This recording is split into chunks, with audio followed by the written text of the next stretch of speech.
Лицата со попреченост се соочени со низа дискриминации и кршења на човековите права во здравствениот систем.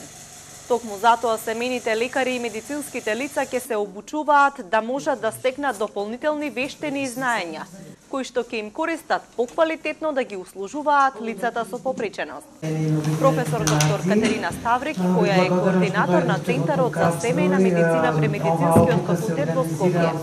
вели дека семејните лекари треба да бидат адвокати на лицата со попреченост и да ги застапуваат нивните права во здравствениот систем. Ова е тема која што е многу важна за нив.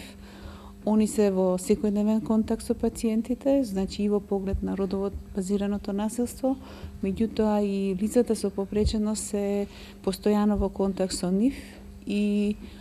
они го пружаат оној холистички, го имаат оној холистички пристап према решавањето на проблемите на секој граѓанин, а и на посебно на лицата со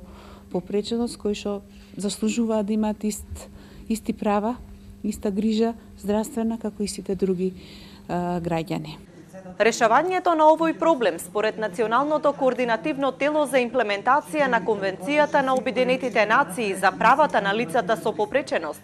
треба да биде на ниво на остварување на човековите права, а не како досега лицата со попреченост да бидат издвојувани во една категорија од целото граѓанство.